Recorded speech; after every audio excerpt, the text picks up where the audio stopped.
Arizona, on the border in the early 40s and 50s, and even into the 60s, we spent January, February, and March of every year in Douglas, Arizona with my maternal grandmother. And we had a family in Agua Prieta, the sister city, a town, because most of the roads were dirt in both cities at that time. And the border, the so-called border, that none of us recognized was a barbed wire fence. And like all the other barbed wire fences around, keeping cattle in or out, Arizona is a fence-out state. So if you don't want cows or livestock in your yard, you build a fence around your little house. And that's where, but when you walk out and you're, say, going to school, you can pass a cow or a burro, lots of burros, horses. And Dana had 3 burros, Floppy herself, that was my burro, and Nancy, my sister Susan, named every animal on the planet and doll Nancy. And then there was Elmer, the male in the group, for my little brother. And Juan, who came across the border every January to deliver the burros, he handed us all bamboo stick. In those days, the washes ran with water, and a lot of bamboo grew along what are now dry arroyos. And here's this little bamboo wand. Now just tell Floppy what you want out loud. This is him in his Spanish explaining, just see very clearly, you're going to get on your burro and go to school. We rode him to school every day. And so I pictured, with Juan's help, now Floppy, move over here to the front porch so I can go up 2 steps and get on you. They were big burros, not little ones. And then Juan would say, and by the way, when you indicate the direction, you're going either straight ahead or to the side. And very occasionally he said, you might find yourself wanting to tap her on the butt. He goes, I don't recommend that because she bucks you off. And right from the get-go, we all 3 learned, see clearly where you want to go, point in the direction if you feel it's needed, and there you go. And indeed, be careful with the little wand because she really responded to it. So she would sidle over. Some days she preferred the other way. So here we are in now traditional therapeutic riding, but I'm 7 years old learning from this burro. You might be on this side today. And slide very over, have the little wand here where she could barely know I had it. And then off we would go. And we get to school. Now there's no halters. There's no leads. This is a mutual agreement. And bye, girl, thanks. We'll be, out at noon to come back and go back home for lunch. And then this is very old-fashioned school. I don't think we do this much anymore.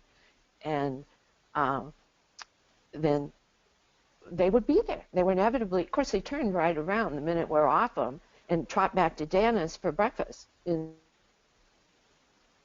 But then they would go back up at noontime to come pick you up and take you home?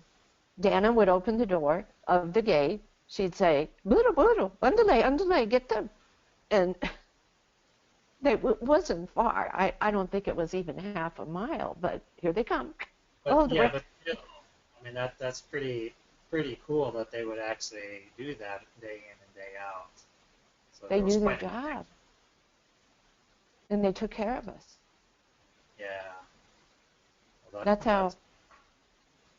I think that's where I even got, and this is what I so appreciated about your work with the groups.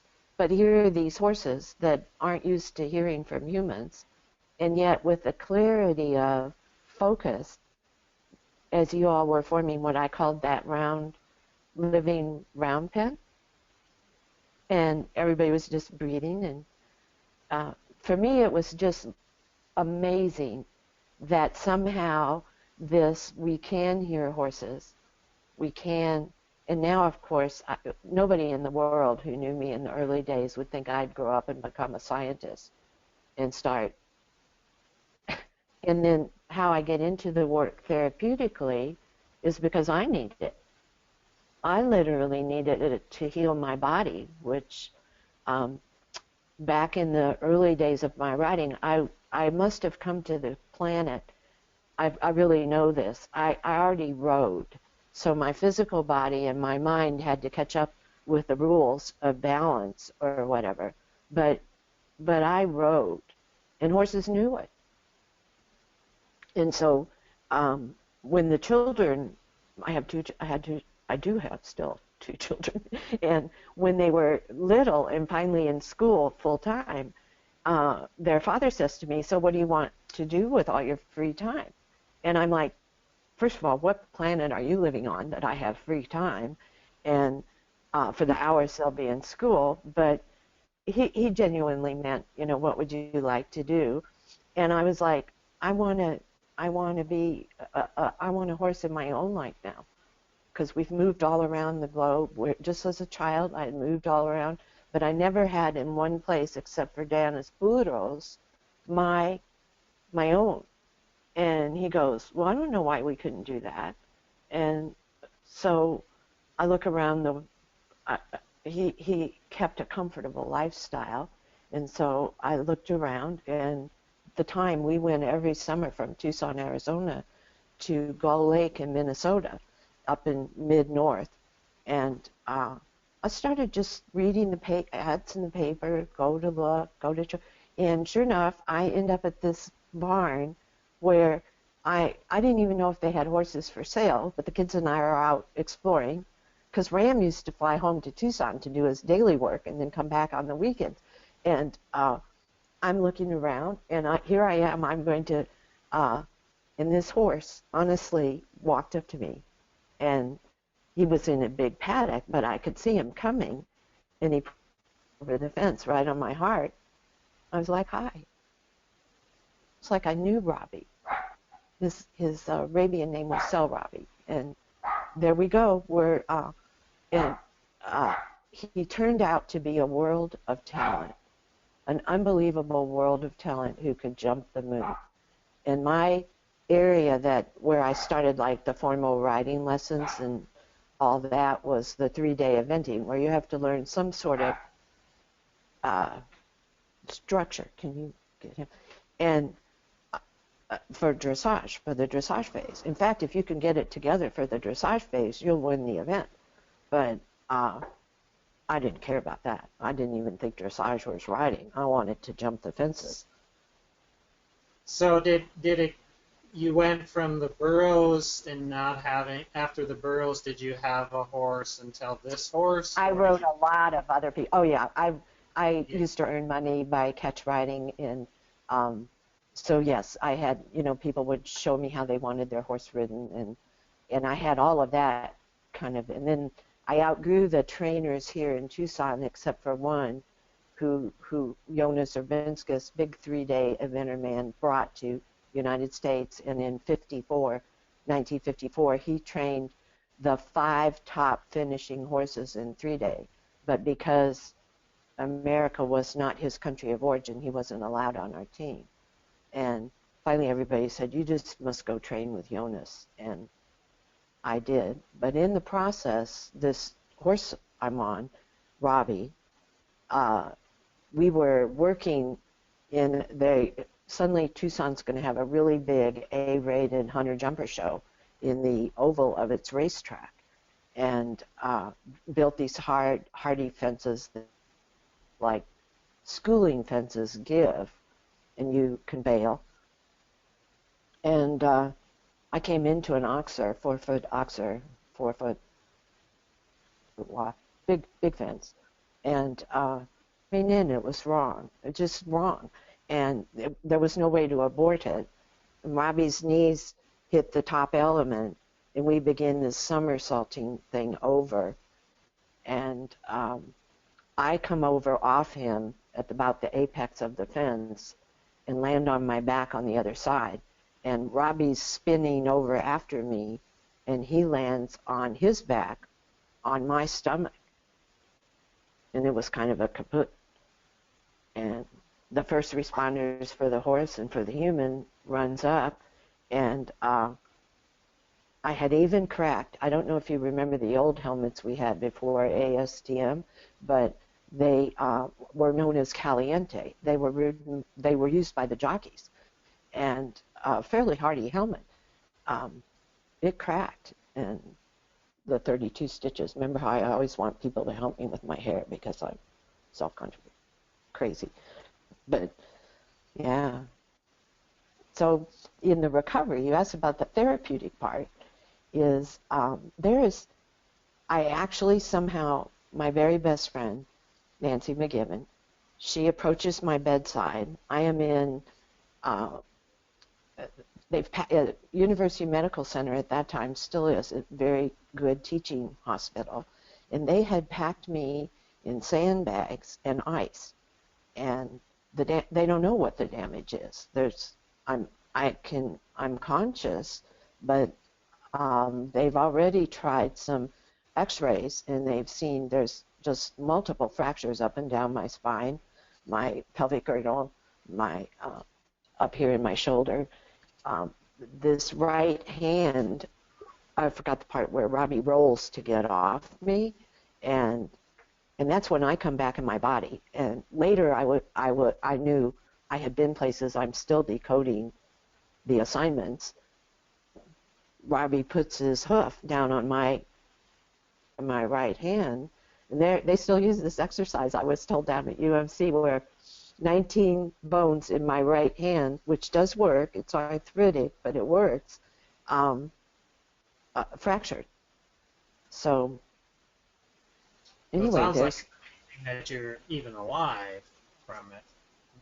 That's because friend Nancy comes and says a prayer, and said, essentially her prayer was, God, we don't know how Barbara's healing, because I couldn't move. I was conscious. I could talk a little, but I didn't move. And we don't know what Barbara's healing will be about. We know she is with horse, and we will take whatever comes. If it could be with horse, it'd be preferable. But so she was very open-ended. She asked me, Barbara, I don't know you well enough. What's your faith? And I go, I have faith. Meanwhile, I realize I've just been to God, and He has said, sorry, it's not your time. You must come back. And it was a classic near death, but this is Tucson, Arizona, 1973. The word consciousness was not in our culture. The idea of me being elsewhere, being this council of beings, these lighted beings around me giving me, which was not a very good life review at that point, and I had more work to do, and seeing my little daughter at Montessori. And here's the thing that tied it to human reality, what was going on, that has driven really all of our family members to go, well, she's not really crazy, because that was the day Dad had taken Charlie, the boa constrictor, to Kelly's Montessori school. And I say, thank you. I've already left for the horse show, but thank you for taking Charlie, who used to come down the laundry chute and land on my head. I really do love all animals, but I'm telling you that was a stretch. Yeah, that's pushing it. So let's fast forward to, there's this young doctor. I get well enough that I can be driven back and forth to gait, walking training classes, and pain control for biofeedback. Enter Here's HeartMath. They aren't invented yet, but that's the beginning. And I'm going 3 days a week to University Medical Center in a class of 5 other people. I'm the oldest. I'm 30. But I'm making progress that this little doctor's to me, he's like, these kids are in elder teens and early 20s, and what are you doing mending so quickly? You're out of your growth spurt. And he's looking at me, and I said, well, it's simple. I ride every day. Oh, writing in your journal, that's wonderful. Good practice. And I'm like, well, that too. I log my dreams, but I'm I'm riding my husband's retired field hunter every day in the desert, because my best friend Nancy said, Barbara, if you can get her tacked up with a bareback pad and get her head stall on, you know, you have to do it. Now, mind you, I'm in a full body cast like this. And there's a pillar here holding this arm up and steadying my neck. And down to my waist is this piece of plaster. And you get it all organized, and I'll help you. So there I am on Bentina, out into the, sometimes Bentina would figure, because I'm not riding her, I'm sitting on her. She's doing what the burros did. Bentina, I think we ought to go down that trail. But now I'm an adult. I've been enculturated into mind think of, a horse does what you want it to do. And I'm thinking, yes, but it's mutual agreement. There's got to be clarity of vision here. And so Bentina, you know, and she also gets input. You know, there were days where I was exhausted, and she'd go, no, 10 minutes, it's enough, we come back. And Dwayne, who took care of the barn, he's like, if you're gone 2 hours, I'm coming out. And he would. But Bentina always timed it somewhere between 10 minutes, 20 minutes, and hour, usually 90 minutes, then we come back. So every day I'm getting this rhythmical, neuronic input up and down my spine, cerebral spinal fluid, that we now know is neuroplasticity. Didn't have that work back in 1970. Did not even have the concept. And so just tell us a little bit about what that means, or what's really going on there. so as far as we can determine from the technology we know now, and some of Nancy, who goes on to be a researcher, she's a physical therapist, occupational therapist, she's got now a degree, master's degree in neuroanatomy for how does it work, this movement. Well, the movement, when the horse is matched to your anatomy, like your size, your pelvic girdle, your ability to spread your legs, when it, and all horse people know a match. I mean, do you not see a customer coming and you realize, oh, so-and-so will be good for them, or so-and-so. And then pretty soon there's the horse going, oh, good call.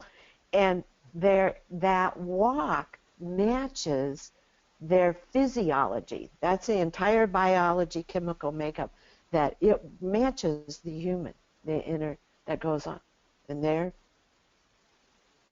so it's in a horse, like a human walking, there's the back and forth, there's the side to side, and then there's this rotational component to the hips. And that's where it's... So you're getting all the movement you would naturally get just walking. Yes, but you can't, remember, I can't walk. This right side of my body took 2 years to come into alignment and balance. Even now people think maybe, not all, but certainly functional aware.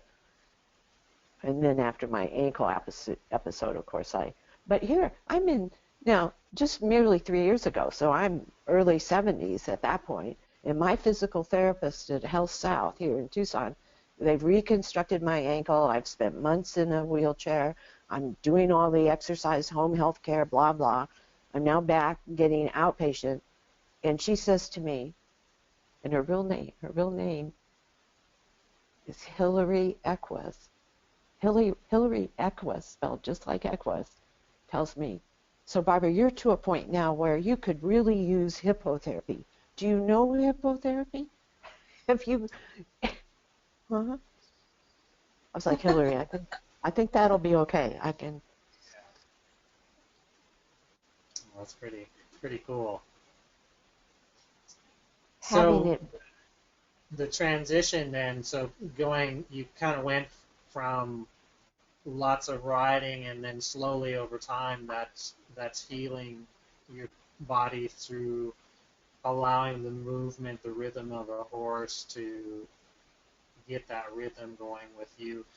Kind of link that and maybe bring in some of the heart math stuff that you're doing now. I don't know if there's kind of a segue there, but it kind of sounds like, I guess what I'm trying to ask is, it seems like there's something deeper there than just the physiological movement of the horse. Is there an energy connection going on that's also doing some stuff? You're I, spot on. I You're don't spot know if on. that Yes. makes any sense at all, but that's what I'm kind of asking. What's deeper than just the movement? In the process of training the therapeutic riding of Tucson volunteers to be sidewalkers, I recognized something was going on in them, and I believe it was the psychologist in me, I hadn't trained to be one yet, that recognized there's something working us on a deep level of, in the beginning it appeared like self-development, more personal insights, a greater capacity to be intimate in their shared goal of helping mostly children, but some adults with severe challenges ride a horse and have a therapeutic experience. So put all of that together with the indeed magic of horse. Horse's psyche speaks to human on a level of the spiritual. It's like if we will truly pay attention and listen, horse is my teacher in California where I just was. Gerhard is in Germany, but he was here. He says horse is medium, medium to universe. And this is what I discovered in the psychiatric hospital 28 years ago, that these kids from a kill or be killed world coming off hard drugs or alcohol, duly diagnosed, they're in the barn grooming their horse with rhythmical movements, getting it tacked up, going out for a riding lesson first and then a cool down trail ride. They're unpacking such depth from their psyche in a spontaneous stream of consciousness because the therapists in the psych techs were just walking along behind them asking, so what's happening, what's going, and out would come this incredible, it wasn't coming from their conscious, hips looking cool, I'm a behavioral acting out diagnosis. It was coming way deeper, as you say. So, what makes the horse unique can this happen on any animal, or is the horse unique to this?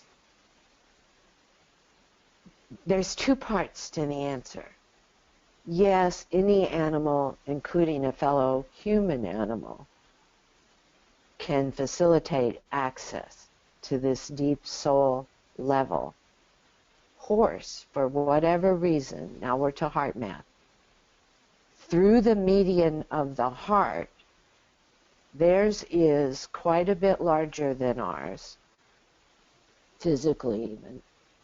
It's a superior pumping mechanism at a rate of heartbeat very healthy for humans when meditating or in reverie or even deep prayer that allow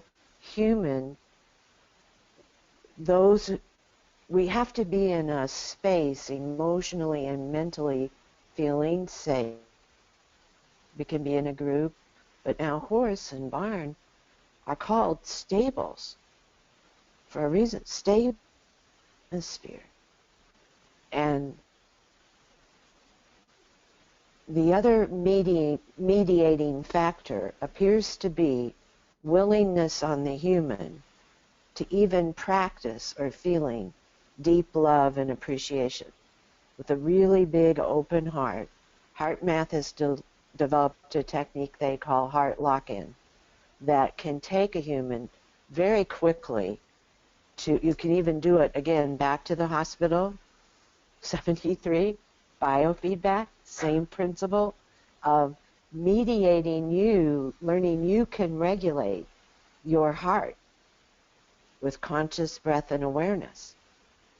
This was considered, my sister was deeply Christian, and she would get very uncomfortable at some of the early practices, but then they're working. And I'm like, well, if they're working, why wouldn't we go there? And if you're feeling better without drugs or alcohol or medication, and then you ask the really rich question. So how is it, or what about the horse opens this doorway? And there are several different theories. The current track, our research phase on. Tomorrow we get up early and go down to Tubac, where Linda Kahana, my friend, is, and she's number 3 in our phases of research to teach the participants rock, back, and sigh with all the heart rate measures on and the pulse monitors. And even our senior scientist, Dr. Ann, from some of the information we've gathered we've been doing these pilots and building up to these 3 phases where they'll be published. This is, the first phase has gone to publisher. I hope it gets accepted. But she has been unwilling to release some of the information you and I were talking about this summer because she's afraid our culture isn't ready for it. Now, my colleague Ann and I, it's been very comfortable for us since we've been teaching Adventures in Awareness, because awareness in some cultures is equated to horse. Horse is hyper aware. It knows everything going on. And I have a feeling for those people who, in their meditations or get these inspiring thoughts, wondering, where did that come from? How did I get that out of there? Well, this is the story I tell myself. I think it's pretty close to how it works, and the technology is slowly measuring it now. But there is a greater immensity to us, to our hearts, even to our beingness, that something in us is more comfortable near horse. Our physiology is responding, telling us, yes, you are. In fact, the horse is giving you a dose of health, because a horse is leading the way for human. It is the horse pulling us into their heart rate variability, the healthy one, remember? And we get there, and in some parts of our physiology, it's referred to as coherence. You will see this in yourself. You have a task. You're going to go get your horse. Today's the day you're going to work on shoulder in. So you and the horse, get yourselves ready. You're tacking up. You're even thinking a little bit about, we have to solidify this aid. We're not together yet on this.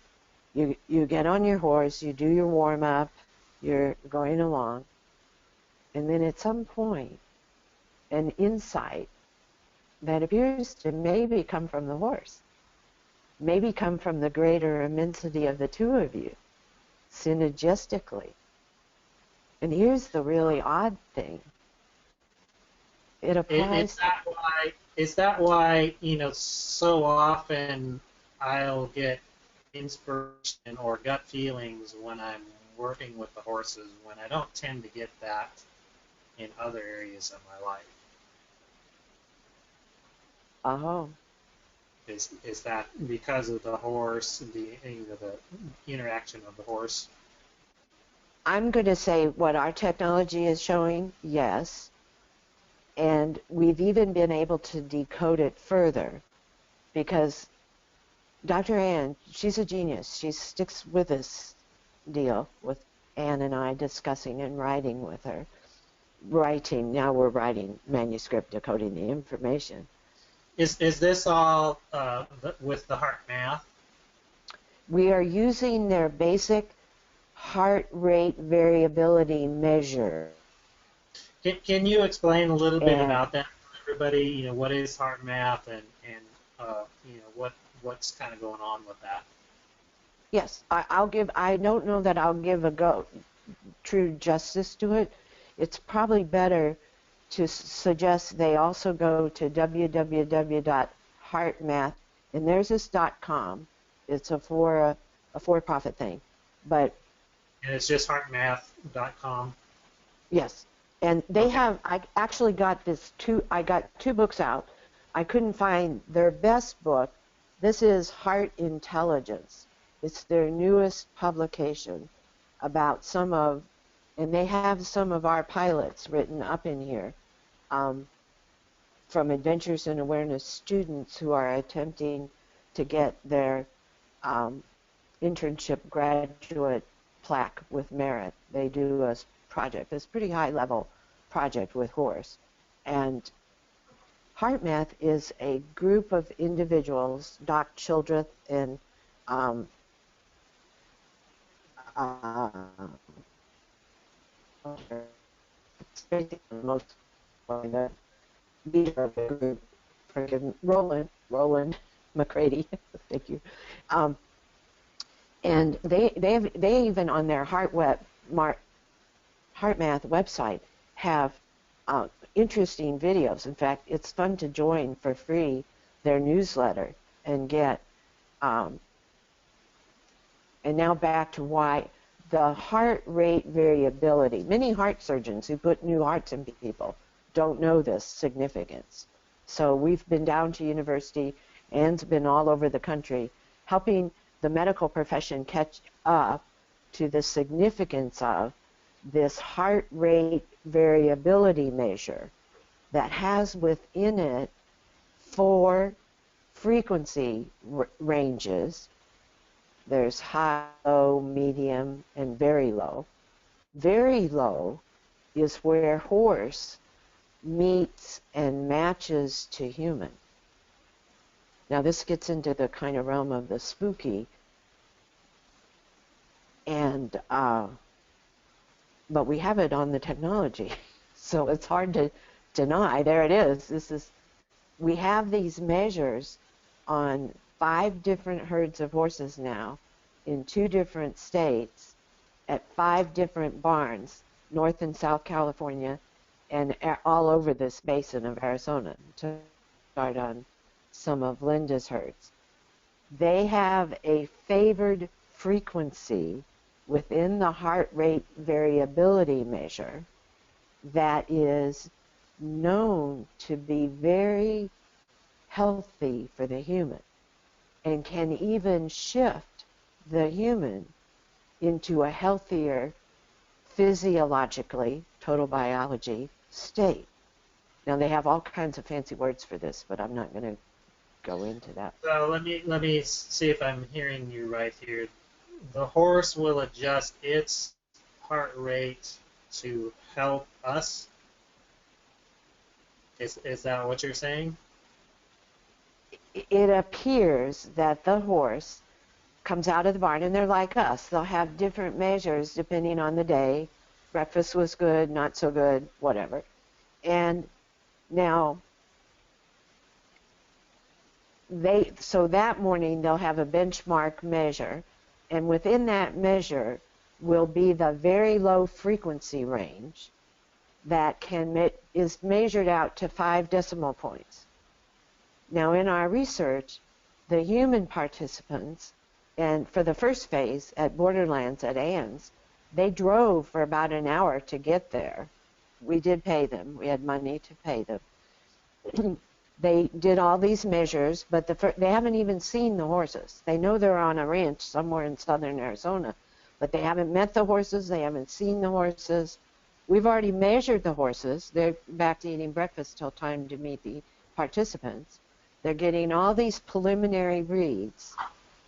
And this is the part where Dr. Ann's having problems. But it's surfacing now in the other herd. So at some point it's like, well, look what they're doing.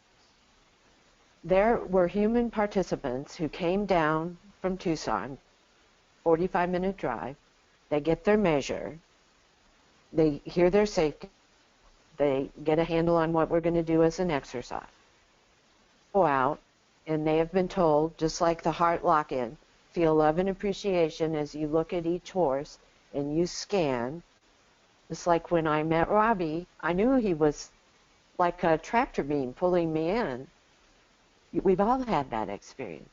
Okay, so the horse comes up to them, selects them, and they're like, yeah, that's the one. That's it. We would learn later, hours before, the horse that selected them matched their very low frequency range. In the case of 7 of the 17 participants, up to 5 exact decimal points. Wow. Mm-hmm. So what you're saying is the horse and the human started syncing up before they actually met each other? And there are theologians on this planet now. Dr. Carolyn Mace is one of my favorite. I don't share her Catholic religion, but that's okay. This notion of the deep feelings of love and appreciation mutually attracting, that's what the Institute of Noetic Science is measuring now all around the planet. How truly the biofield, this electromagnetic field of life surrounding us all, we read it all the time, but our limited three-dimensional brain has not yet been able to catch up to what our physiology, the wisdom of our body, the cells within our body know.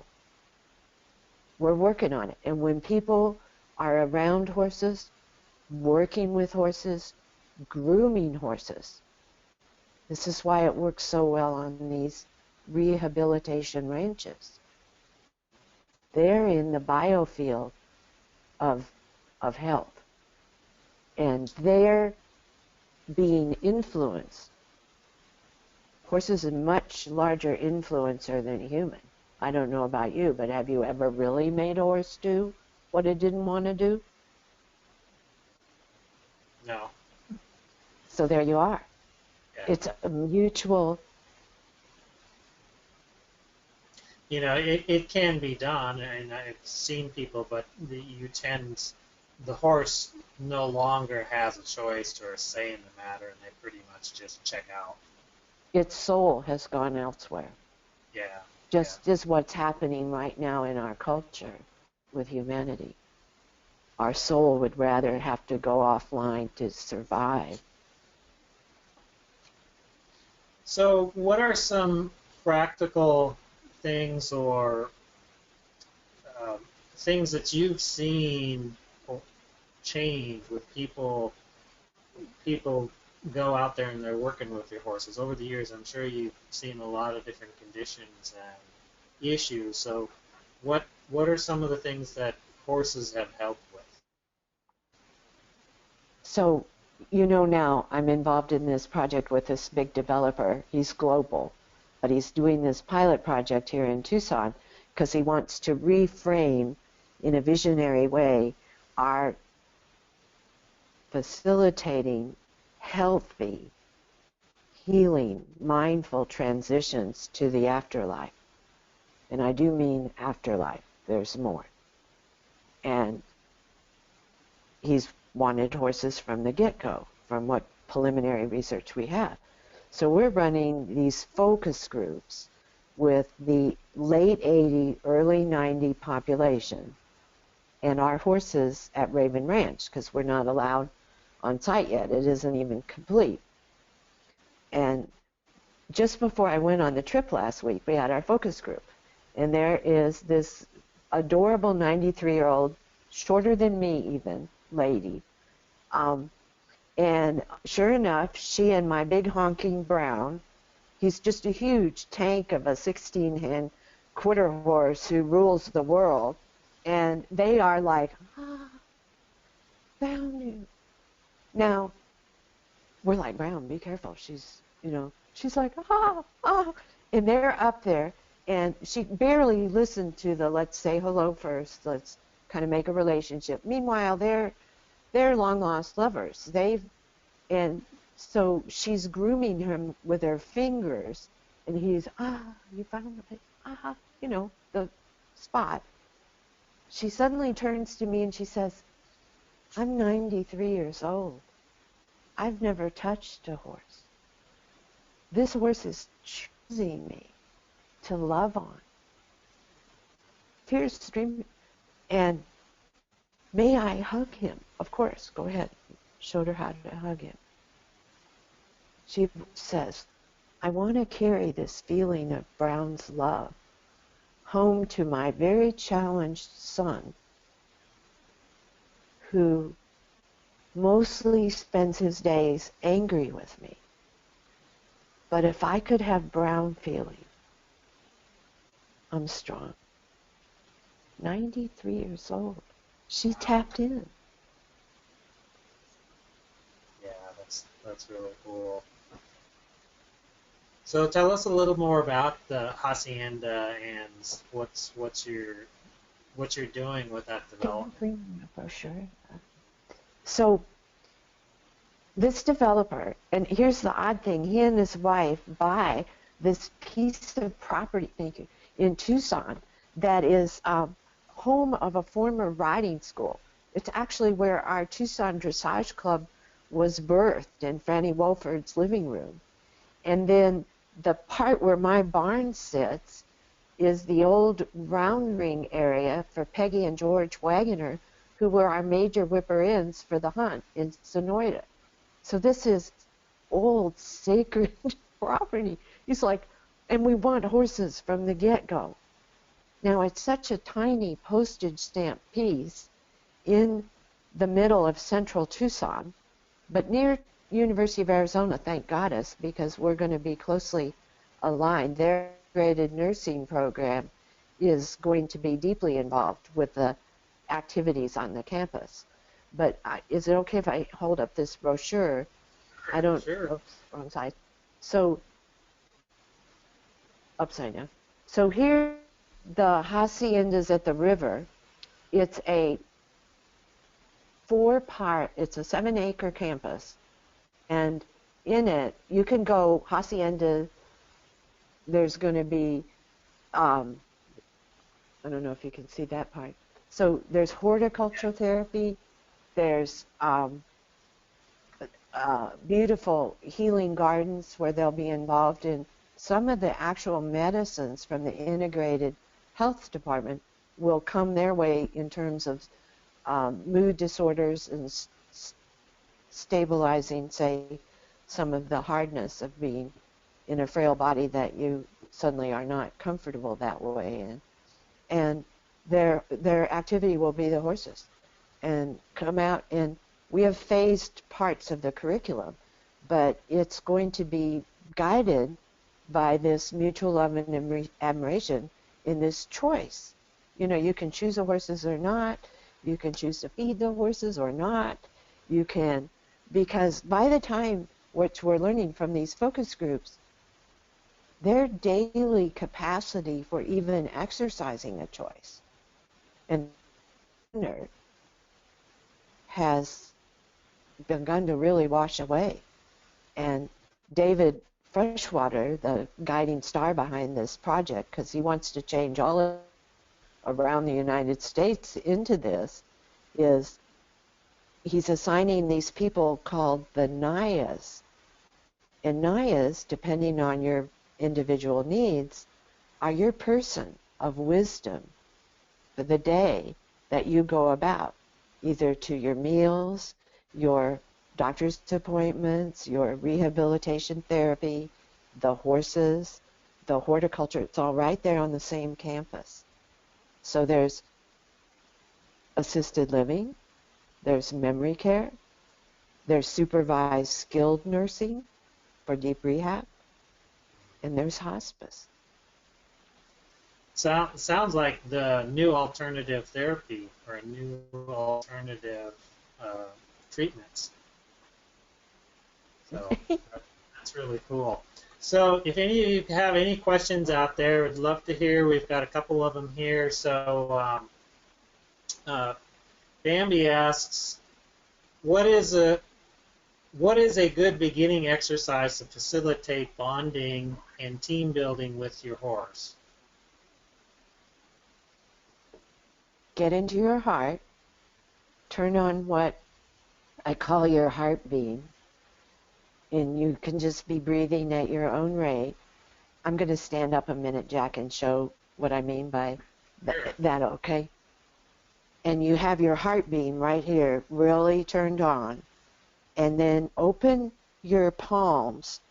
And in ancient days, when, especially here in this Arizona territory of Indians and not friendlies, when they were attempting to get friendly, they would have open palms because that's your most vulnerable place here on your wrist.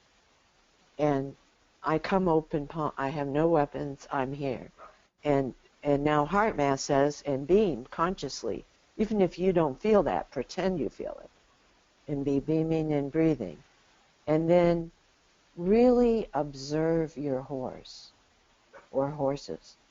Really look through soft eyes. Really notice the whole feeling sensations going through your body, and what story are you telling yourself behind your eyes about the horse or horses you're seeing. So intentionally pay attention. And then watch the horses. And I don't, usually for the first time it's better to be on the outside of the fence so you're not worried about safety or whatever. But again, I'm back to what I so appreciated about you. And how many people did you have there? 18 in this round ring with these, 30 not yet touched horses? You were doing it. Yeah. It was thrilling. It was thrilling. That's really neat.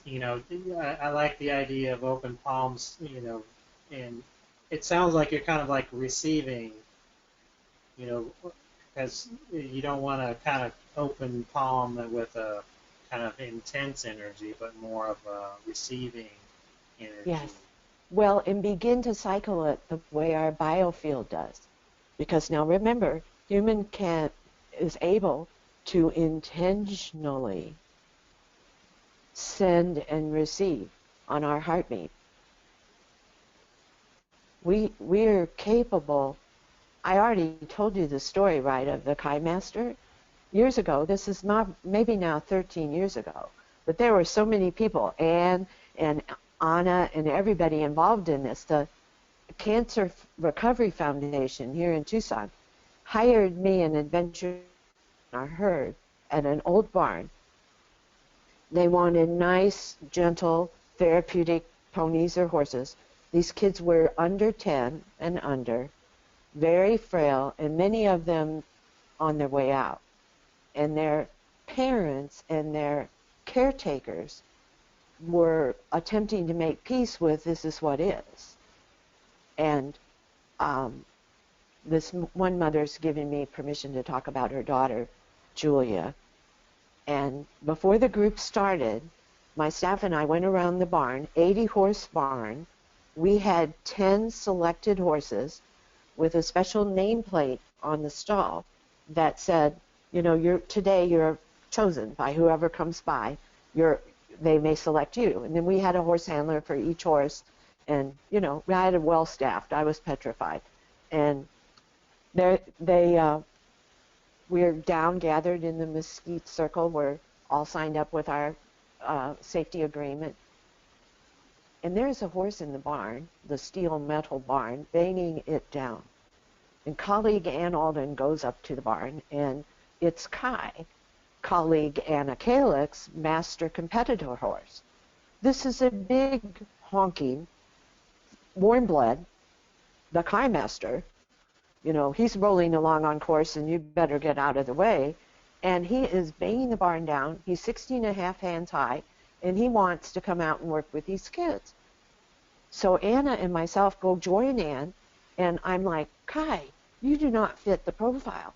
Did you not look at these? He could see them. He was in the stallion stall down at the Mesquite Grove. They're toting oxygen tanks. They're walking with, there is none of them even came up to his belly, and he is banging the horse down, the barn down. And Ann Alden, always calm, really a cool egg, she goes, Kai, are you really supposed to work today? I'm headed up. Yes, indeed. And how about the throttle back your enormous energy and be kind and careful around whoever might choose you? Oh, I got that handled. Yes, yes. Next question. Should Barbara sign the liability release to leash you to work with this group on her? Is this really a good idea? He's like, absolutely. And furthermore, then Ann goes, and he even nudged her to her. I'm right in front of him. Anna, his owner's on this side. Here's Ann having this dialogue, and he nudges her hard through his stall door, and Ann said, and I'm to be your horse handler. Yes. So I've just lost my facilitator, but okay. Off we go to do the group. Sure enough, 3 kids, 2 little boys, and their attendants, parents, and Julia and her mom and her physician. She was very frail on an oxygen tank. They choose Kai. They're out there grooming him away. This horse had cleanest legs and belly in the whole barn. And the parents were big enough to reach his back and scratch him and get him up there. Now it's time to walk on the lead. We have this exercise where we walk around the hunt course. Quite a distance, but good footing, so their various walkers and whatnot could make it. Halfway around, Julia loses energy. She's not going to make it up the hill back to the barn. And I said, Julia, why don't we just park here in the chairs? Because their next step is they're just going on up the hill. We'll get to the top, and they'll sort off to the 3 different barns where they'll go for lunch. And she's like, okay. So she sits down. I'm sitting there. Mom and her doctor on the other side. And we're watching these other 10 horses recede up the hill, and the kids all walking around them. And by this time, as you can well imagine, lead ropes over their neck. They're in the groove with each little kid. And I said to Julia, now you didn't get to really say goodbye to Kai. You might try that now on your 1-800 Heartline. And you just beam up there how much you appreciated him and how quietly he walked and whatever you want. So she goes to work, literally beaming. Mother and Doc are looking at me, are you nuts? What in the... She can't see this. She's down in her world. They get to the hill. Remember colleague Ann, who really talks to horses? He pulls the lead line out of her hand. It's loose anyway. He does a very careful pivot all the way down to look straight back at Julia and just stand there. It was a moment. And Julia goes, I called him. I wanted him to look at me. He didn't have to turn all the way around, but good. Mom, Doc, me, we're crying. And then he kind of nods at her and turns and goes down the hill into his stall. And a couple of weeks later, Mom calls. Barbara, you need to know Julia's not with us anymore. In the last 2 days, Kai was in her room with her. We could smell him.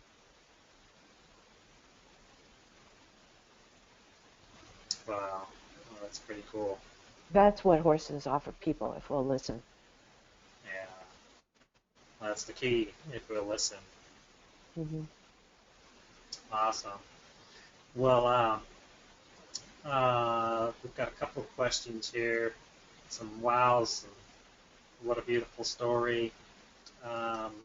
Here, Michelle from Minnesota. She says, I was wondering about Barbara, what she thinks about traditional equine therapy programs where horses are mostly used for riding lessons and have personal connection to the human and doesn't teach about the animal-human connection. Well, I started like that with Try. I know in many places that's where people are. I've come to a place where it really hurts internally for me when it's done, whatever, at the expense of a horse, another human being. I want to always be asking myself, for the sake of what are we doing this? And who is it serving? It's really important for it to work for all. So I try, really, the honest answer is I try not to think about it. And when I go there, I am full of love and appreciation for the really deep, good work they're doing. I walk because of programs like that. And at the same time, I want to find some positive way to frame an idea in consciousness that might be received. And I have to make peace with the notion I'm not in charge. The only person I can really affect is me. And if I am a biofield of clarity to the degree it's possible for me right now, and the enormity of horse, there isn't a horse on the planet. Jack, you know, I've been all over the globe. People are like, but you don't speak Chinese. You don't speak, how does it work? And I'm like, horse speaks language of heart. Human has the capacity to speak language of heart. If we meet there, magic's possible. And that's what happened that day with Kai. All of us wanting highest and best, all of us, we had already as a staff talked about feeling scared, not knowing, you know, and I'm so grateful we were willing to do that. And could I have done it alone? No. I needed the support, as we all did, of each other together for that clarity. Wow. Well, that's really cool. Well, we're coming up on an hour here, and I just want to let everybody know how can they get a hold of you, and what is Adventures in Awareness? If somebody wants to come spend some time with you, how can they do that? We welcome that, and that's part of the contract with the new people, the haciendas, is they are welcoming me having. So I will continue with the Adventures in Awareness 3-day intensives. They're scheduled with our mutual schedule. You can find out more about it at my website, which is the www.adventures, plural, in awareness.net. I'm .net. And an email info, it's there in the left-hand menu if you want to contact us. The first one will come to me and I farm it out to whatever, but I'll send you information for the 3-day intensive. And it's 3 long days in the barn with a herd. Myself, Anna Kalick, and it's skill building for experiential education. So you will be learning. Most people who are truly interested in it are directors of projects, people who are attempting to get programs together, professional psychiatrists, have a lot of doctors, have a lot of nurses who come, counselors, mental health counselors, a lot of writing instructors now. The lady who asked the question about, you know, these therapeutic writing programs still not paying attention. I don't make a lot of guarantees, but I will guarantee you will leave with how it is horses talk to you in your way of reading, and how you are an influencer. You make a difference with your consciousness. Thank you for asking me. Well, you're so welcome. And we'll put that in an email and send it out to everybody too, and get your Okay, contact. thank you. So, any last parting words on what you would like to part with, leave people with? Your courage in being open to truly listening to your horse. Practice the courage. It's not easy, but when you that habit of being in your heart, it's truly magic. And you'll start attracting the horses and the people who want that biofield, because it looks like, and this is part of down the road on our research, it truly looks like we are able to intentionally offer help and healing. Others frequently require the courage to, like you said in the beginning, Jack, receive. Am I at a place where I can really take all this love in?